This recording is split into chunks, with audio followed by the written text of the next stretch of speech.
You live with me for free. Half of your pension will cover your rent, my son exclaimed, and his wife nodded silently as if it were a normal arrangement. I smiled, swallowing the bitterness of betrayal. But when I got up from the table, everything changed. The justice they didn't expect began to destroy their world. Before we continue, please subscribe to the channel and write in the comments what time it is where you are now.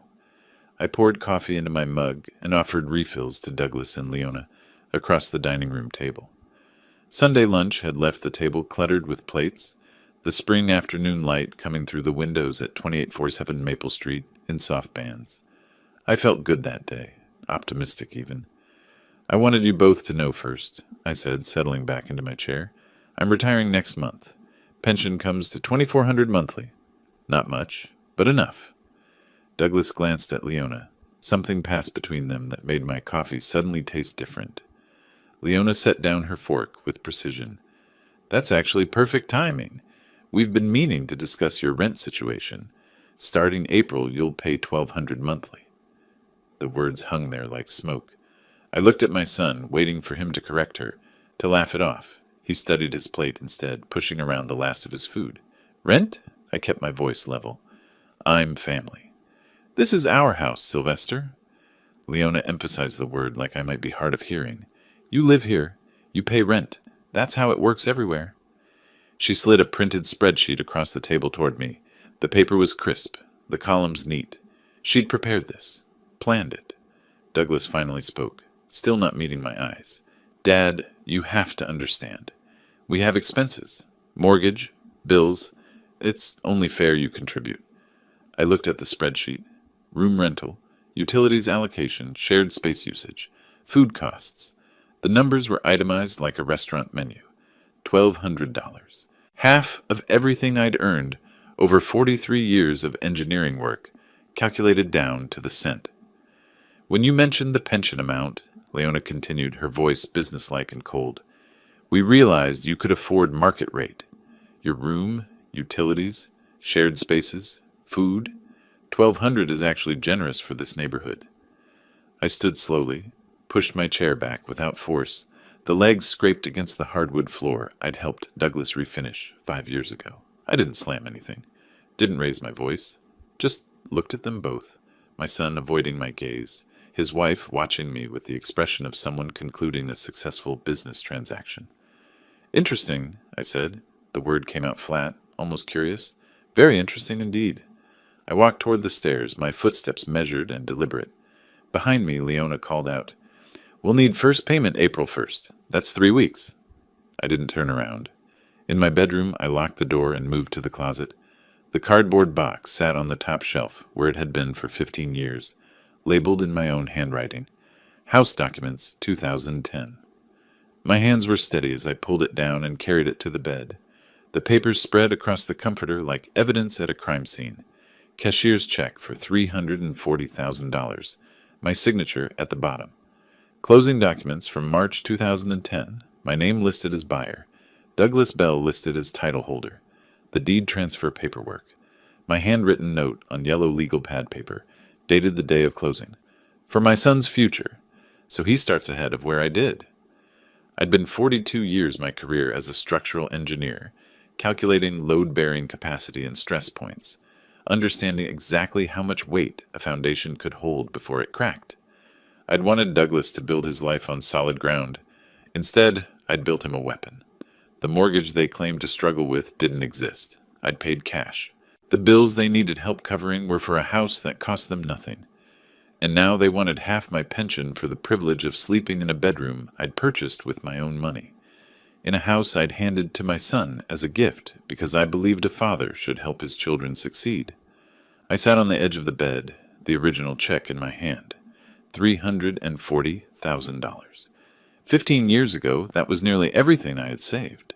I'd lived in a studio apartment for 2 years afterward, rebuilding my savings, telling myself it was worth it because Douglas would have security. From downstairs, I heard laughter. Douglas and Leona, voices carrying up through the vents. Something was funny. Something had amused them. I looked at the papers spread before me, each one a fragment of proof. My signature, my money, My name on every document that mattered except the one that mattered most, the title itself. I'd spent 4 decades reading blueprints, identifying structural weaknesses, understanding exactly where pressure needed to be applied to bring down what needed to fall. I'd been trained to see what others missed, to calculate the invisible forces that held things together or tore them apart. They'd made a miscalculation, a critical one. I gathered the documents carefully, stacking them in chronological order, the check on top, showing the full amount, then the purchase agreement, the closing statement, the title transfer, each piece of paper a load-bearing wall in the structure of their mistake. Downstairs, the laughter continued. I listened to it the way I'd once listened to the sound of metal under stress, detecting the frequency that signaled approaching failure. I placed the stack of documents back in the box, but I didn't return it to the closet. Instead, I set it on my desk, within reach. I would need these soon. Very soon. The pension letter from the state was in my nightstand drawer. I pulled it out and read it again, though I'd memorized every word. $2,400 monthly beginning April 1st. 3 weeks away. 3 weeks until they expected me to hand over half. I folded the letter and placed it with the house documents. Then I sat in the chair by the window, watching the afternoon light fade into evening. My room grew darker. I didn't turn on the lamp. They hadn't asked me to leave. They'd done something worse. They'd decided to extract payment for a gift, to monetize generosity, to convert love into a monthly transaction. They'd calculated my worth in dollars and found it conveniently equal to half my income. I sat in the gathering darkness, holding a piece of paper worth more than my son's integrity. Downstairs, they were laughing. I didn't go down for dinner that night. I had work to do. The next morning, I found a printed document beside my coffee mug. House Rules and Expectations was centered at the top in bold font. Quiet hours between 10 p.m. and 7 a.m. Kitchen access schedule. Leona had morning priority. I could use it after 8:30. Shared space usage guidelines. The television in the living room was theirs. I should watch programs in my room. Leona appeared in the doorway, already dressed for her job at the medical billing office. "Just some structure," she said. "Makes everything clearer for everyone." I picked up the paper, folded it once, and slipped it into my shirt pocket. "Clear is good," I said. She left without another word. Douglas came down 10 minutes later, grabbed a travel mug, and headed out. Neither of them asked if I'd slept well or needed anything. The house felt different now, not like a home, but like a property with tenants and landlords. I pulled the notebook from my pocket, one I'd bought at the drugstore the previous evening. Small, spiral-bound, fits in a hand. I wrote the date, then House Rules document presented. Kitchen access restricted. Shared spaces redefined as theirs. No emotion in the notes, just facts, times, quotes. On Tuesday, I came downstairs to find Leona photographing the inside of the refrigerator with her phone. She moved items, angling for better shots. Her expression concentrated. "Documentation purposes," she said when she noticed me watching. "I see," I said. "Should I expect an itemized receipt?" "Maybe. We'll see how April goes." I noted that, too. Time, date, her exact words. The refrigerator inventory.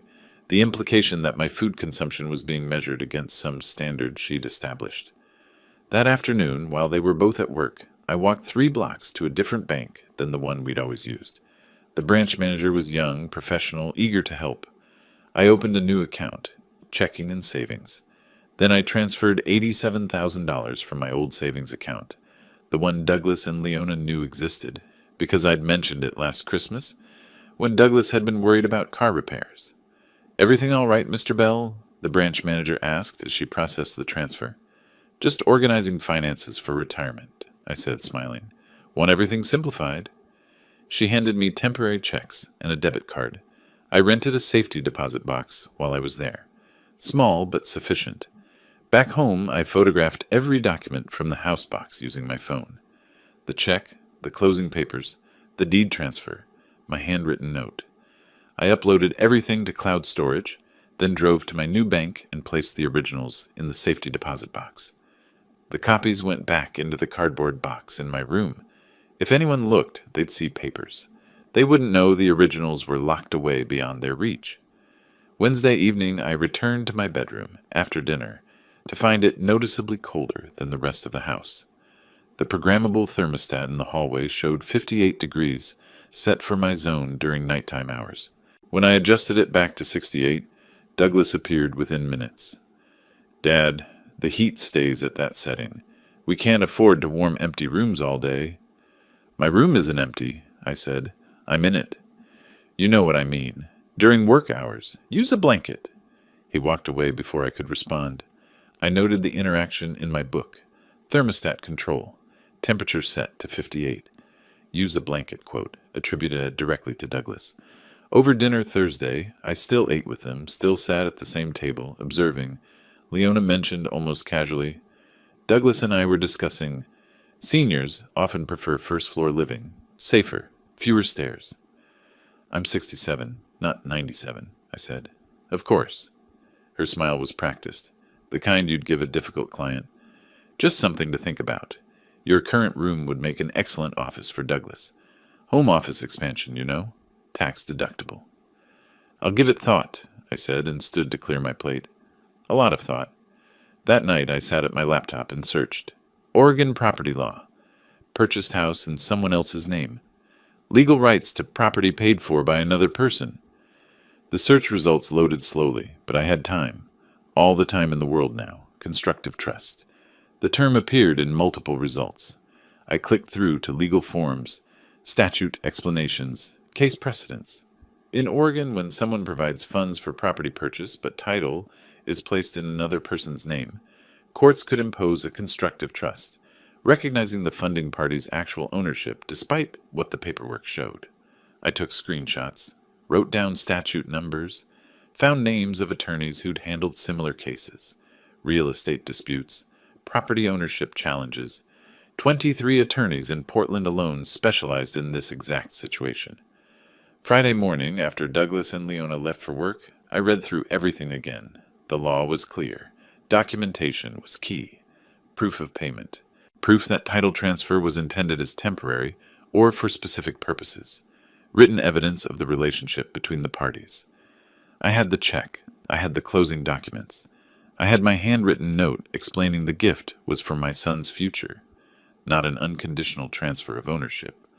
I had a pattern of behavior, living in the house for 15 years without being charged rent, until the moment I mentioned pension income.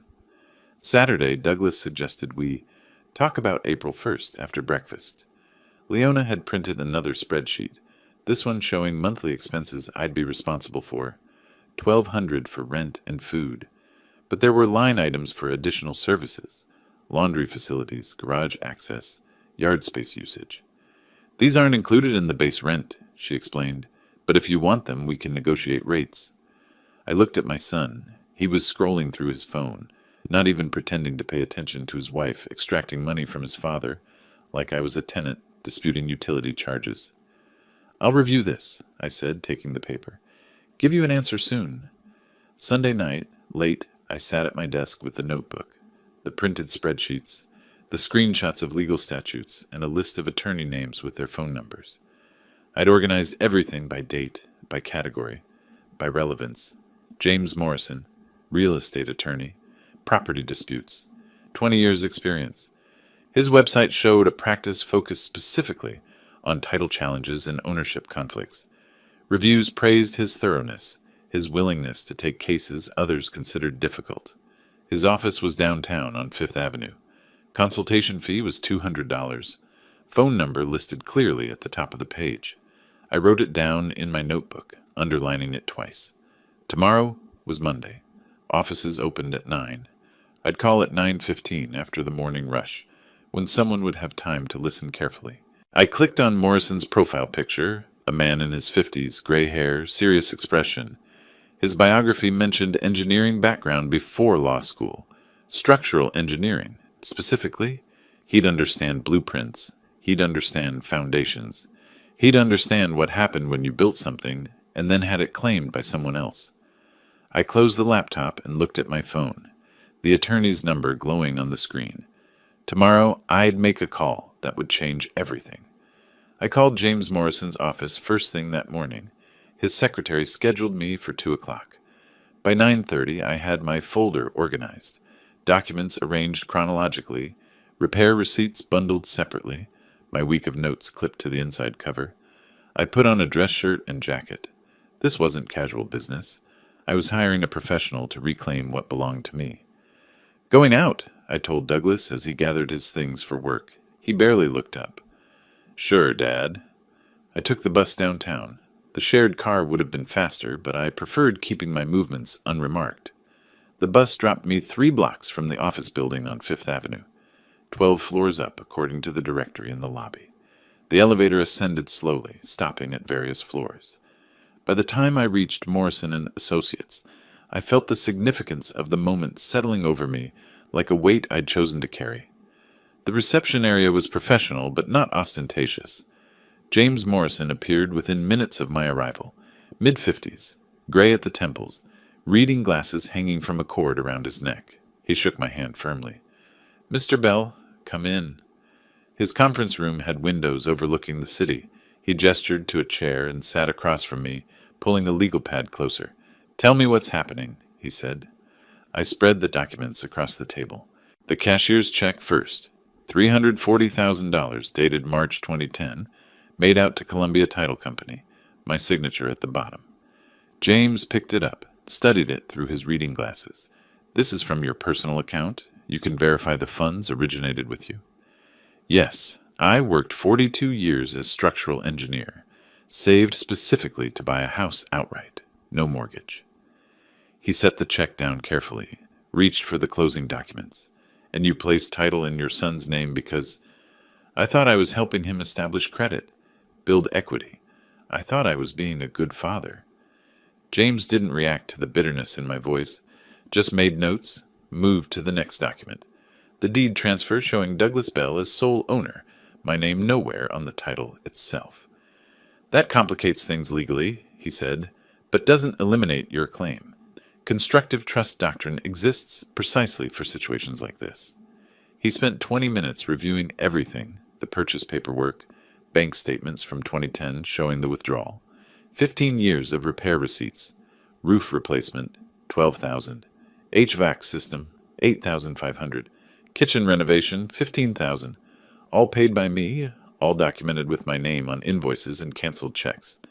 When he finished, he leaned back and removed his glasses. "What are my chances?" I asked.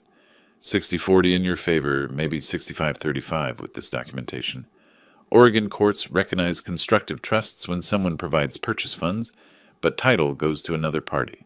Your evidence is strong. You funded the purchase. You maintained the property. You have written records spanning 15 years. But it'll cost time and money. 8,000 retainer. Probably 15 to 20 total before we're done. "When can you file?" He smiled slightly, the expression of someone who appreciated decisive clients. "I'll draft the petition this week. Need to verify a few details with the county recorder's office, confirm title status. We file next week." I wrote him a check for $8,000 from my new bank account. My hand was steady. The account was only 2 weeks old, but James noticed. He was the kind of attorney who noticed everything. "Recent account?" he asked. "Asset protection," I said. "Seemed prudent." "Smart." He signed the retainer agreement and slid my copy across the table. "I'll call you when the petition's ready. Probably Thursday or Friday. Once we file, they'll be served within 48 hours. I took the bus home, arriving before Douglas and Leona finished work, placed the attorney receipt in my locked desk drawer, attended dinner as usual. Douglas cleared his throat halfway through the meal. Leona took over before he could speak. "We've reviewed market rates," she said, producing another printed spreadsheet. "Your rent increases to $1,500 starting May 1st. She slid the paper toward me. Rental listings from websites, comparable rooms in Portland houses, prices ranging from $1,700 to $1,900 monthly. I looked at the spreadsheet. The numbers were highlighted, organized into columns, professional in appearance. "That's a 25% increase," I said. "That's market reality. You're getting the deal, honestly." Douglas added weakly, "Bills keep going up, Dad. We're not making money off you, just covering costs." I stood, picked up my plate. "I understand. May 1st, $1,500. Leona called after me as I left the room. "We'll need it on the 1st, not late in the month like last time." I paused, but didn't turn around. Noted. I hadn't paid April rent, hadn't paid anything. But she was already rewriting history, creating a narrative where I was the delinquent tenant, the burden who needed management. In my room, I heard them downstairs. Their voices carried through the heating vents. "See?" Leona was saying. "He's reasonable. We should have done this months ago." Douglas murmured something I couldn't catch. "By next year, we can probably push it to 2,000. Leona continued. "He's not going anywhere. Where would he go?" I opened my notebook, wrote the date, April 6th. Then, attorney retained, James Morrison, $8,000 retainer. Petition files next week. New line, rent increased to $1,500, effective May 1st. L suggests increasing to $2,000 next year. Their voices drifted up, celebrating what they thought was victory. Douglas laughed at something. The sound echoed in the ductwork. I added another entry. Pattern established, incremental demands, confidence growing, long-term exploitation planned. James would file the petition next week, probably Thursday. They'd be served by Saturday. Let them celebrate while they could. James said he needed corroborating witnesses. I knew exactly where to start. Patricia Henderson's house mirrored mine in layout. Same builder, same year, same floor plan, reversed. She'd lived there since 2010, moved in 2 months before I bought my place. We'd been neighbors for 15 years, friendly without being intrusive. She knew my habits. She'd watched me maintain the property, hire contractors, handle every repair personally. I walked across the lawn between our houses mid-morning on a Wednesday. Douglas and Leona were at work. The April sun was warm, the grass still damp from overnight rain. Patricia saw me through her window and opened the door before I could knock. "Sylvester," she said, concern immediate in her voice. "I've been meaning to check on you. Is everything all right?" "I've noticed." Tension. "Do you have a few minutes?" I asked. "Of course. Come in." Her kitchen smelled like coffee. She poured 2 cups without asking, set them on the table. We sat across from each other, the morning light slanting through her window. "How long have you lived here?" I asked. 15 years this June.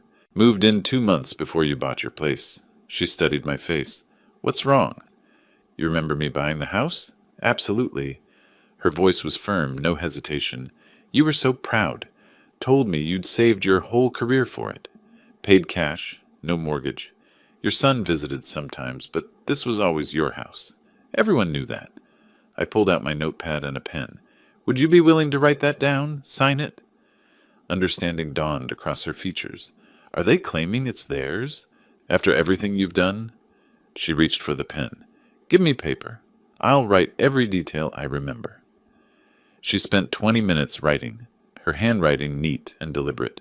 She dated it, signed it, pushed it across the table to me. "I'm happy to testify," she said firmly. "What they're doing isn't right. I've watched you repair that roof, replace the furnace, renovate the kitchen. Douglas shows up occasionally. His wife barely acknowledges neighbors. That house is yours, Sylvester. Everyone on this street knows it." I photographed her statement with my phone, thanked her, stored the original in my folder. That afternoon, I met Michael Torres at a coffee shop downtown. Licensed appraiser, 30 years experience, according to his website. I'd called him that morning. "What's prompting the appraisal?" he asked, pulling out his tablet. "Sale, refinance, estate planning?" "Legal matter. I need official valuation." "Understood. No judgment, just professional efficiency. I'll need access to all rooms, including basement and attic. When works for you?" "Tomorrow, 10 a.m. The other occupants will be at work." "Other occupants?" "It's complicated," I said. "That's why I need the appraisal." Michael arrived precisely at 10 the next morning. Spent 2 hours measuring rooms, photographing upgrades, noting maintenance quality. I stayed in the background, didn't influence his evaluation. He was thorough, professional, exactly what I needed. 3 days later, the appraisal report arrived by email. Current market value, $520,000. The house had appreciated $180,000 since I bought it. Investment I'd funded entirely, maintained personally, improved systematically. I forwarded the report to James Morrison, then turned to other research. That evening, I searched county property records online.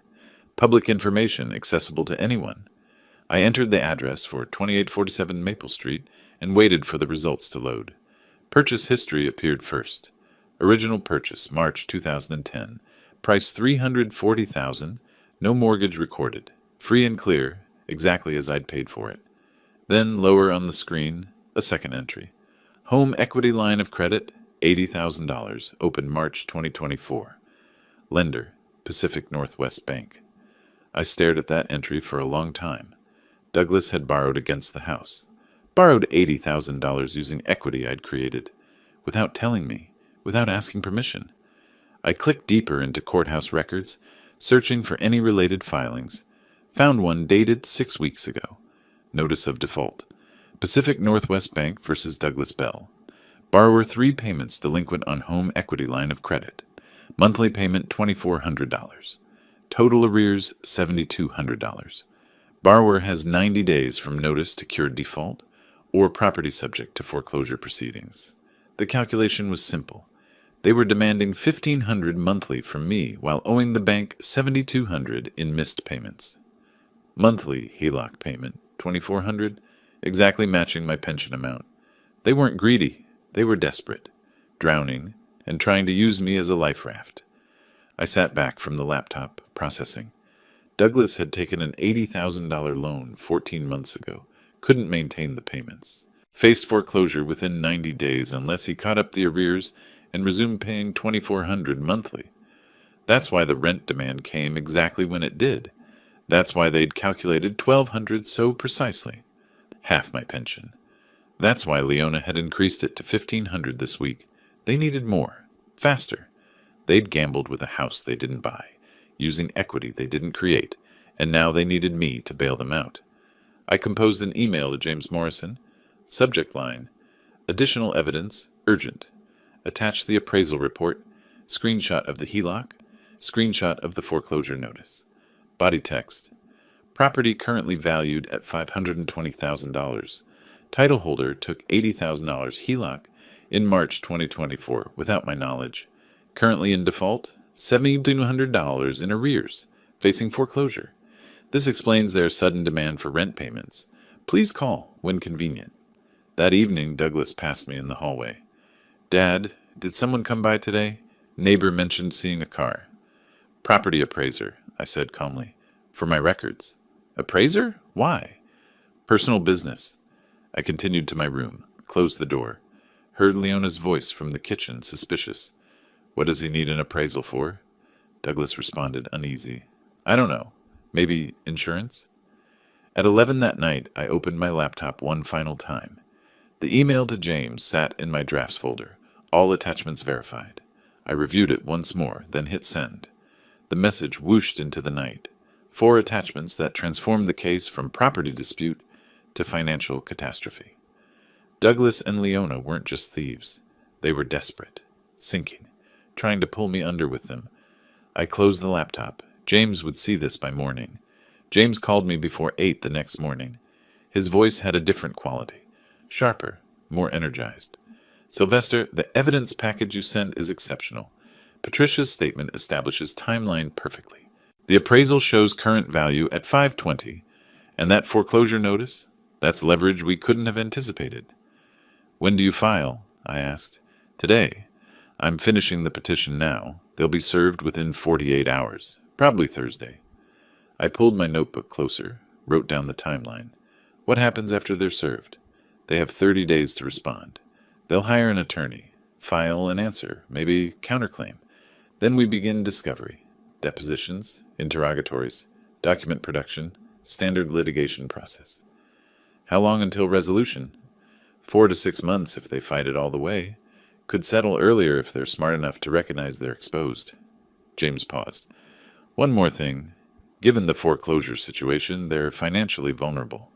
That usually makes people desperate. Desperate people make bad decisions. Stay alert. 2 days passed. I maintained minimal interaction with Douglas and Leona, ate meals in my room, documented their increasingly hostile glances. The house felt like a battlefield during ceasefire, temporary quiet, masking inevitable violence. Thursday afternoon, the doorbell rang. Douglas answered. I heard voices from my room. Formal, transactional. Then footsteps on the stairs, rapid and heavy. What is this? Douglas appeared in my doorway, papers clutched in his hand. Behind him, Leona's face was pale. I looked up from my book. Legal documents, I'd assume. You sued us? Leona pushed past Douglas. You actually filed a lawsuit? I filed a petition for constructive trust. Yes. Douglas stared at the papers like they might ignite. You can't do this. The house is in my name. It's been 15 years. Then you have nothing to worry about. I returned to my book. Your attorney can explain the process. They left without another word. I heard them downstairs, spreading the documents across the dining table. Their voices carried through the vents, confused, angry, scared. By evening, they'd consulted someone. I knew because they tried cornering me in the kitchen. Dad, Douglas cleared his throat. This lawsuit thing, it's getting out of hand. Can't we sit down, work this out like family? I didn't turn from the stove. We can't, but our attorneys can. You're really doing this? Leona's voice had a harder edge. Suing your own son? I turned then, met her eyes directly. I'm reclaiming property I purchased. The relationship is secondary to the law. Secondary? Douglas's volume rose. I'm your family. Family doesn't charge family 75% of their income for a room they already own. You redefined our relationship. I'm accepting your terms. Then get out. Douglas stepped closer, fists clenched. Leave, tonight. I didn't move. That's illegal eviction. Oregon law requires 30-day written notice minimum, even for family members. Evict me now, and I'll file an additional claim tomorrow. Try me. Leona grabbed Douglas's arm. She was smarter, saw the trap. Let's go. She turned back at the doorway. This isn't over. No, I said. It's just beginning. In my room later, I heard them through the wall. Leona's voice cut sharp with blame. You said the house was ours forever. You said he gave it to you. Douglas, defensive. He did. It's been 15 years. How was I supposed to know he kept documentation? You should have asked. You should have made sure. He's my father. I trusted. Well, your trust just cost us everything. I opened my notebook. May 8th. Defendants served with petition. Confrontation attempted in kitchen. Eviction threatened. Documented verbally. Their panic is showing. Through the wall, Leona's voice came again. We need a real attorney, and we need to fight back. Douglas murmured agreement. I closed the notebook. James had warned me they'd counterattack. Let them try. Every action they took now was visible, documented, submitted to court review. They were fighting in a system that required proof, procedure, patience. I had all three. I had a routine checkup scheduled that Tuesday, just annual physical, blood work, the usual monitoring of a 67-year-old body. I left the house at 1:30, expected to return by 4. The appointment went smoothly. Blood pressure normal, cholesterol acceptable, doctor pleased with everything. I took the bus home. Parking downtown cost more than transit fare. At the front door, I inserted my key. It wouldn't turn. I tried again, jiggling it. The mechanism felt wrong, different. I examined the lock closely. New hardware, brass instead of steel. They'd changed it. The back door was the same. Fresh lock set. My key useless. I pressed the doorbell, waited, pressed again, holding it longer. Leona's voice came through an intercom I didn't know existed. We're not letting you in. Open the door, I said calmly. I live here. Not anymore. You sued us. That's abandonment. That's not how law works. Open the door. Silence. I pulled out my phone, photographed the front door, the new lock, the doorbell camera mounted above it, also new. Walked around the house, photographing every entry point, each image time-stamped. Douglas's car pulled up while I was at the back door. He got out, saw me, and his jaw set.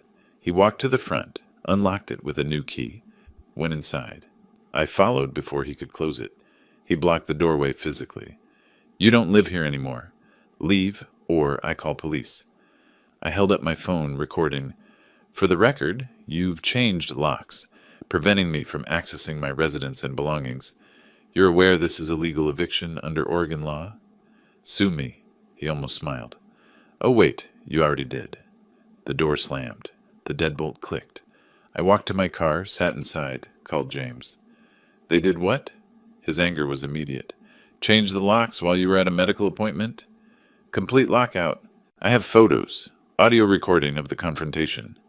Perfect. I mean, terrible for you. Perfect for the case. Judges absolutely hate landlords who do this. It's one of the most serious violations. He paused. You need temporary housing. Find something. Keep all receipts. They'll be paying for every penny. I'm filing emergency motions first thing tomorrow morning.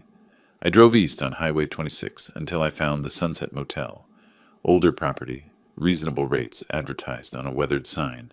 The clerk was a woman in her 50s who noticed I had no luggage. Traveling light? She asked. Temporarily displaced, I said. She didn't pry. I paid cash for 3 nights. Took the key to room 14. The room was basic.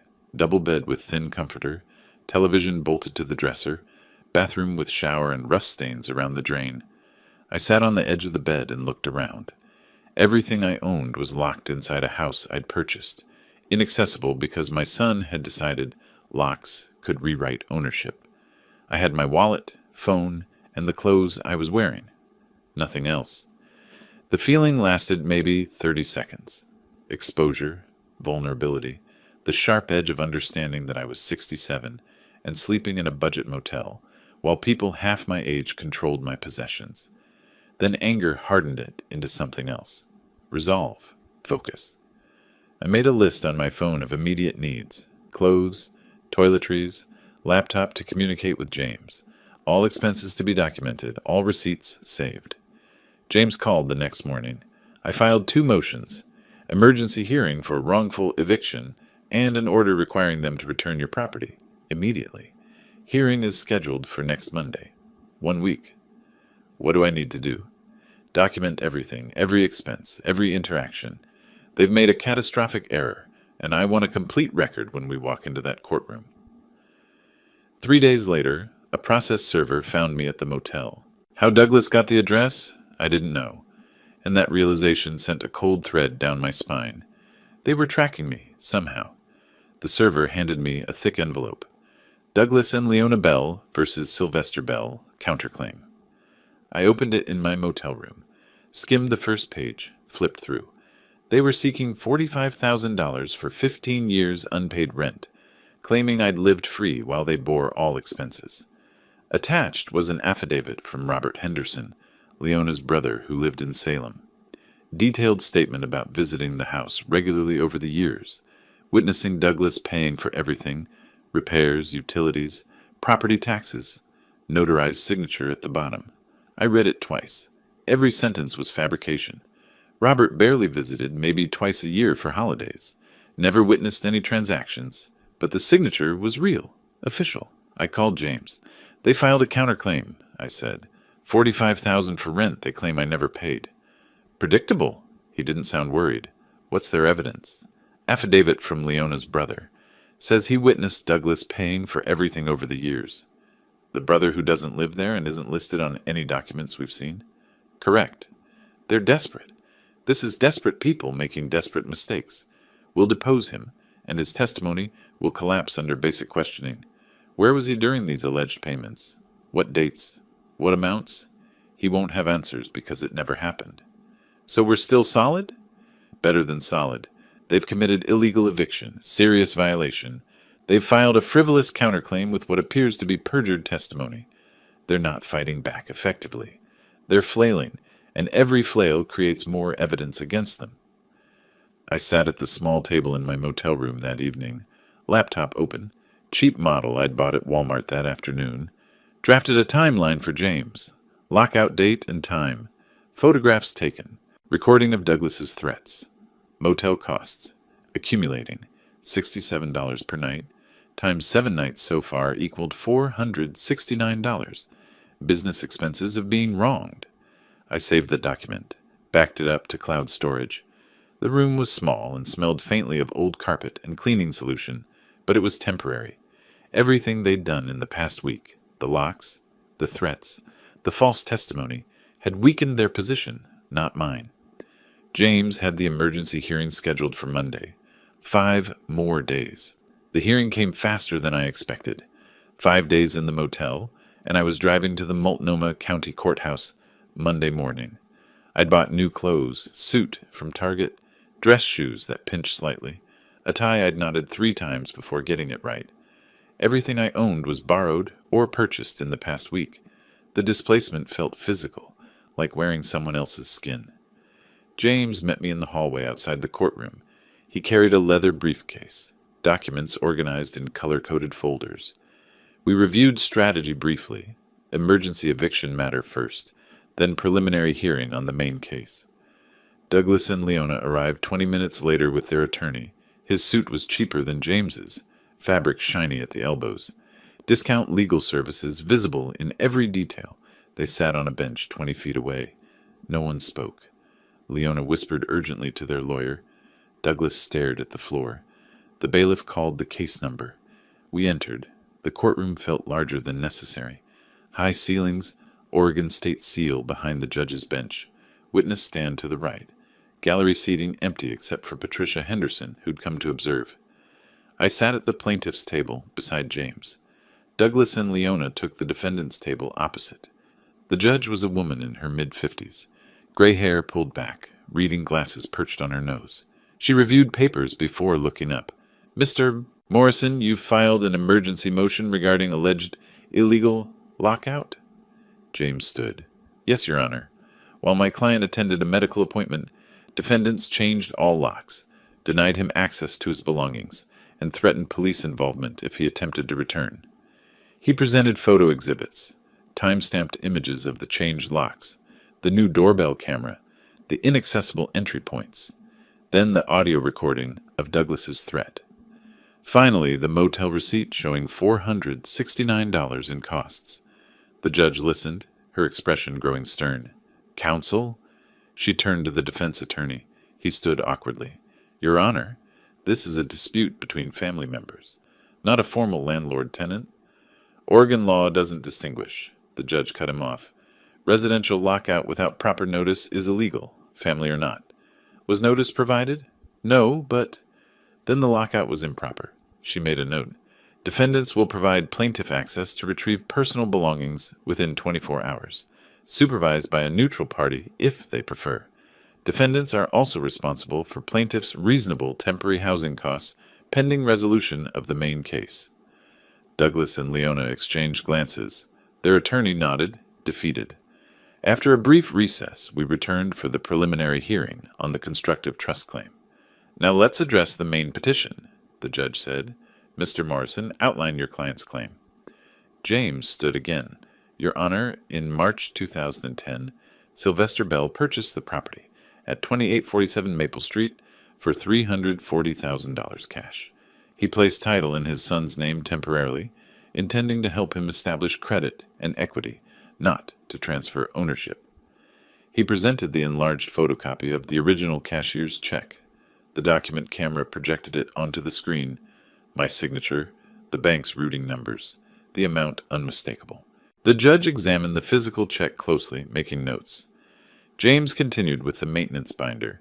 15 years of receipts organized chronologically. Roof replacement, HVAC system, kitchen renovation, property taxes.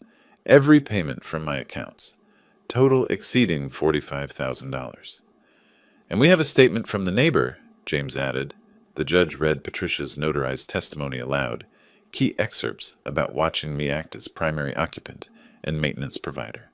The defense attorney stood. Your Honor, this was clearly a gift from father to son. Standard family arrangement.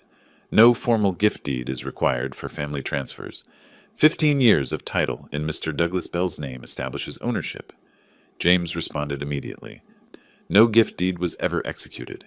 Oregon law presumes someone who pays for property retains ownership unless clear gift intent is documented. Additionally, defendants recently demanded $1,200, then $1,500 monthly rent from plaintiff. You don't charge rent to someone you believe received a gift. The judge's eyebrows raised. That's a valid point. The defense submitted Robert's affidavit. James objected instantly. Your Honor, this witness lives in Salem, wasn't present for the 2010 purchase, has no personal knowledge of these transactions. This is hearsay supporting what appears to be perjury. The judge addressed Douglas directly. Mr. Bell, did you contribute any funds toward the $340,000 purchase in 2010? Douglas hesitated. looked at his attorney. Not directly, but it was understood. Yes or no, please. No, Your Honor. Have you paid property taxes on this residence? I believe my father handled those. The roof replacement in 2018, the HVAC system in 2016. Douglas's voice quieted. No, Your Honor. The judge removed her glasses, set them on the bench. Given the substantial documentation and conflicting claims, I'm ordering forensic examination of all financial records by a court-appointed expert. The expert will verify document authenticity, trace fund sources, and establish payment timeline. Report due in 4 weeks. She looked at both tables. This is a serious matter. Constructive trust claims are complex. I need verified documentation before making any ruling. Next hearing is scheduled for June 23rd. We left the courtroom in silence. Outside on the courthouse steps, I watched Douglas and Leona argue in the parking lot with their attorney. I couldn't hear the words, but their body language was clear. Blame, fear, accusations flying between them. James stood beside me. Judge is taking this seriously. That's good for us. I watched them. 3 people fighting over a sinking ship. Douglas gestured wildly. Leona turned her back. Their attorney looked exhausted. James touched my arm. Let's get you back to your place. Tomorrow we arrange belongings retrieval. I nodded. Not my place. A motel room. But temporary.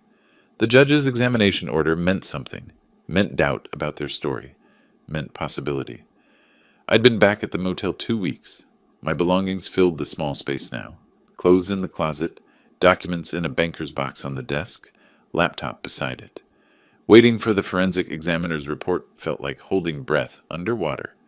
James called mid-afternoon on a Tuesday. His voice had that urgent quality again. Sylvester, we have a problem. Douglas put the house on the market. I grabbed my laptop before he finished the sentence. He what? Listed for sale 3 days ago. $480,000. Below the appraised value for quick sale. I'm sending you the link now. The email arrived while we were talking. I clicked through to the real estate website, typed in the address. There it was, my house. Photos of rooms I'd maintained for 15 years. Description emphasizing motivated seller. Can he do that? I asked. With the case pending? Technically, yes. He's still the title holder. But we can stop it. We need to file an emergency injunction immediately. They already have 2 interested buyers. One submitted a preliminary offer. How fast can house sell? In Portland market, price below value? Maybe a week. That's why I'm calling. Can you come to my office right now? I'm drafting the motion. I left within 5 minutes. At James's office, I watched him type the emergency motion on his computer screen. Legal language forming in real time. Citation of case law, factual assertions, requested relief. If the house sells to an innocent third party before our case resolves, he explained while typing, we're in complicated territory. The new owners haven't done anything wrong. We need to freeze the sale. Now. He outlined the injunction basis. I had a legitimate pending claim. The house was disputed property. Sale would make me unable to recover even if I won, and defendants were attempting to liquidate the asset to avoid judgment. We drove to the courthouse together, arrived 30 minutes before the clerk's office closed, filed the motion with supporting documents, paid the emergency filing fee of $350. The clerk stamped the papers, said the judge would review overnight. James called me at 8 the next morning. Judge scheduled emergency hearing for 10. Same courtroom. The hearing room was smaller this time, less formal. The same judge from the previous hearing reviewed papers at her bench. Douglas and Leona sat with their attorney, all 3 looking exhausted. The real estate agent was also present, subpoenaed to attend. Their attorney argued that his clients had the right to sell their property. James countered with the pending constructive trust claim, the forensic examination in progress, how the sale would prejudice my legitimate claim. The judge asked the agent directly, "Are you aware of pending litigation regarding this property?" The agent shifted uncomfortably. "Sellers didn't disclose any litigation, Your Honor." The judge frowned. "Mr. Bell," she said to Douglas, "you listed disputed property for sale during active litigation, with a court-ordered forensic analysis underway?" "Your Honor, the property is legally titled to my client," their attorney began, "while a constructive trust claim is being examined." The judge's voice sharpened. Selling the asset before determination would moot the entire case. She ruled from the bench. Property sale is hereby enjoined pending resolution of the constructive trust claim. Mr. Morrison, file this order with the county recorder immediately. Within hours, the injunction was filed, creating an official cloud on title. The real estate agent withdrew the listing by afternoon. James reported that Douglas and Leona had left the courthouse devastated. Their attorney told him they'd planned to use sale proceeds to pay all their debts. A week later, James received a copy of the bank's foreclosure filing, public record. The bank formally notified Douglas of foreclosure proceedings on the $80,000 home equity line.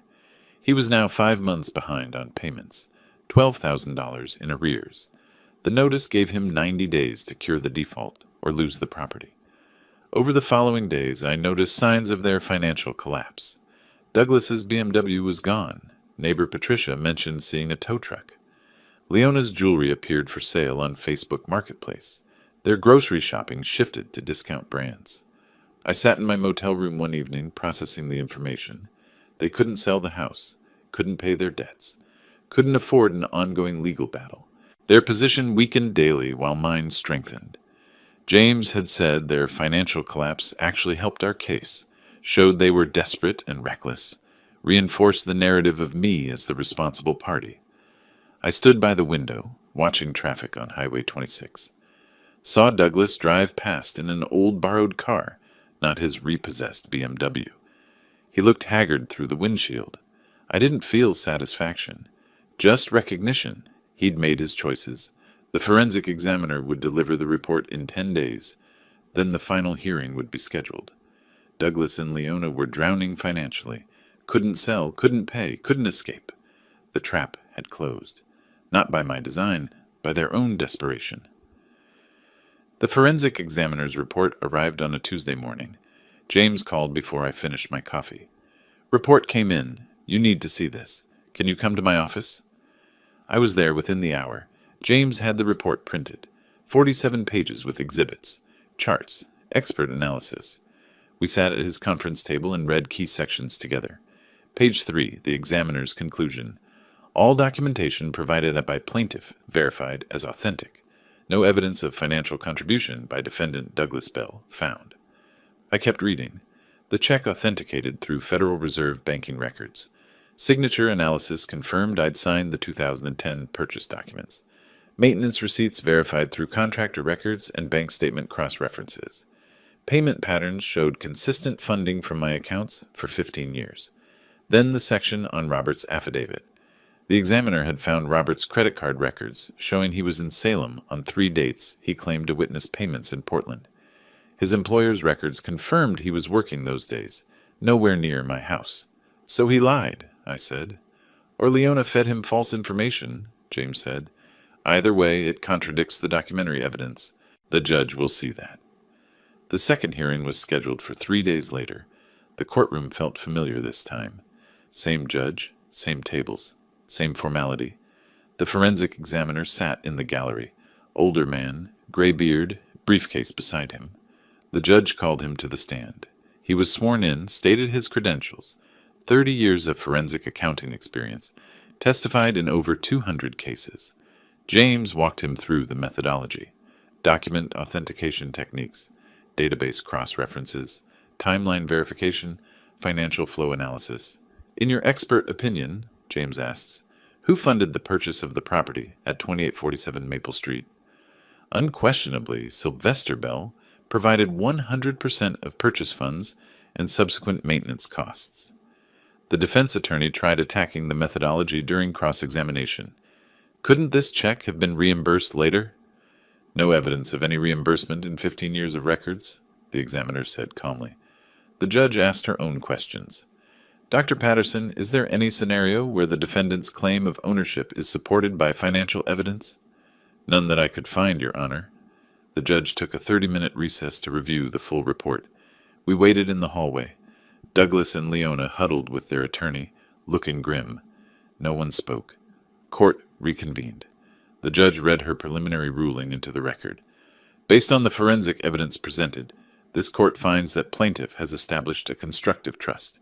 Defendant holds legal title, but plaintiff is the equitable owner of the property. She continued, regarding the illegal eviction matter, defendant violated Oregon residential tenancy laws. Plaintiff is awarded $12,000 in compensatory damages. Douglas stood suddenly. This isn't fair. It was my house. The judge's voice sharpened. Mr. Bell, you'll have opportunity to appeal. Sit down. He sat. Final hearing scheduled for 3 weeks to formalize transfer details and compensation amounts. We left the courtroom. I overheard the defense attorney speaking to Douglas and Leona in the hallway. You lost on the facts. Appeal will cost $15,000 minimum, and you'll lose again. Consider settlement. Leona's voice was sharp. We're not giving up. We'll appeal. Douglas nodded agreement, though uncertainty flickered across his face. I drove back to the motel that evening, sat at the small table reading the copy of the forensic report again. The word unquestionably caught my eye on page 12. I closed the report and opened my laptop. Found the photos I'd taken back in March. The original documents from my closet, the ones that started everything. 4 months ago. It felt longer. 3 more weeks, James had said. Then the final hearing. Then home. I looked around the motel room one more time. Almost over. 3 weeks passed like water through fingers. I packed my laptop and documents that morning, knowing it was the last time I'd wake up in this motel room. At the front desk, I handed the clerk my key. She smiled. Checking out for good? Yes. Finally. The final hearing was brief. The judge read her prepared ruling into the record. Detailed legal language, but the conclusion was clear. Property at 2847 Maple Street, Portland, Oregon, is determined to be held in constructive trust for plaintiff Sylvester Bell. She outlined the remedies. Defendant must execute a quitclaim deed, transferring title to plaintiff, or pay plaintiff $420,000, representing purchase price, maintenance costs, damages, and legal fees. Douglas sat silent this time, staring at the table. Leona whispered urgently to their attorney. He shook his head. No options left. After the hearing, James approached their attorney in the hallway. My client is willing to discuss reasonable settlement. We met in a courthouse conference room, 4 people around a table. James presented the terms. I would take title, pay the bank debt of $80,000, preventing foreclosure. They would vacate within 30 days. No further claims. Their attorney laid out reality. Without this, the bank forecloses in 6 days. Foreclosure destroys your credit for 7 years. You'll owe deficiency if the house doesn't cover the full debt. This is your best option. Douglas's voice was hollow. We accept. Papers were drafted and signed. The court approved the settlement. Case closed. Over the next week, I moved my belongings back gradually. Douglas and Leona moved out simultaneously. They'd found a small apartment across town. I wrote an $80,000 check to the bank, satisfying the home equity line. The bank released the lien. The title company processed the quitclaim deed. My name appeared where it belonged. Move-out day came in late August. A professional moving truck sat outside the house. Douglas and Leona carried boxes and furniture. I sat on the porch with coffee, watching. Douglas set down a box and walked to the porch. Dad, we should have... I'm sorry it came to this. I kept my voice steady. You demanded my pension, changed the locks, tried to sell what wasn't yours, pay for your choices. He nodded slowly and returned to the truck. No more words passed between us. The truck loaded. Douglas and Leona sat in their old sedan, replacement for the repossessed BMW. The engine started. They drove away. I watched until the taillights disappeared around the corner. I stood and walked through the front door. My house. I walked room to room. Living room where they'd presented their rent demands. Kitchen where they'd itemized my food costs.